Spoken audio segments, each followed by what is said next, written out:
السلام عليكم في فيديو جديد عن أغرب أنواع الأسماك اللي موجودة في أعماق المحيط، ومعانا أغرب 10 أنواع. وإنت بتقول لواحد اسمه نعناعة ما تنزلش البحر تاني، وللأسف مصمم. وأنا هعرفه على الأنواع دي. 1. سمكة الفقاعة بلوبفيش. في أعماق المحيطات، وتحديداً على عمق أكتر من 1000 متر، بتعيش سمكة غريبة جداً اسمها سمكة الفقاعة. شكلها كأنها وش إنسان سايح أو تمثال شمعة سايح بسبب الشمس. الغريب، هي مش كده وهي عايشة. في بيئتها الطبيعية تحت ضغط هائل، شكلها طبيعي نسبياً، لكن لما بتتصاد وتطلع للسطح جسمها بيترهل حرفياً، لأنه معمول من مادة جيلاتينية بتتفكك بسبب فرق الضغط. سمكة مش عدوانية، لكن منظرها يخض. وشها زعلان كأنها شافت نهاية العالم.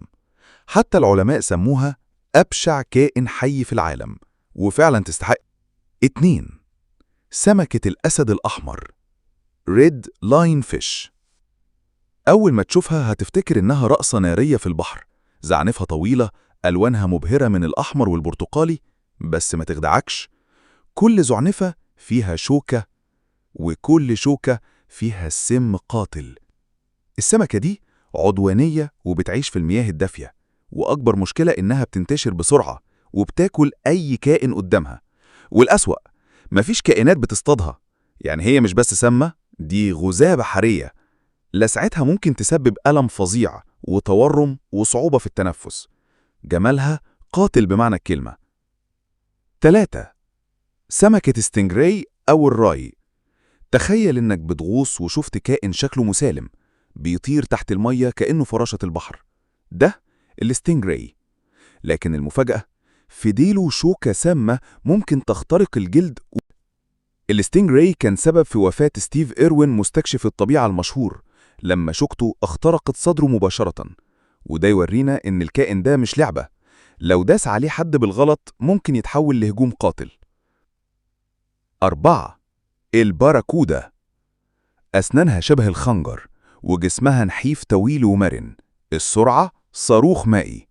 الباراكودا بتعيش في البحار الاستوائية، ومشهورة بالهجمات المباغتة على فرائسها. المخيف، لو كنت بتغوص ولابس سلسلة أو شيء لامع، الباراكودا ممكن تفتكره سمكة صغيرة وتهاجمك في جزء من الثانية. وعضتها قوية جدا وممكن تسيبك بجروح دميقة.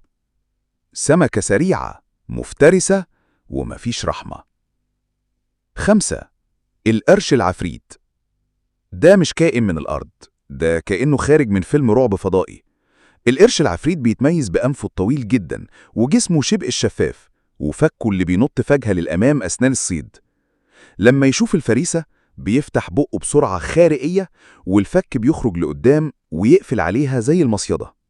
بيعيش في الأعماق، وعلى الرغم إنه نادر، شكله لحاله كفيل يخلي أي حد يحس إنه في كابوس بحري. 6. الأنقليز الكهربائي. تخيل بطارية ضخمة بتمشي في البحر.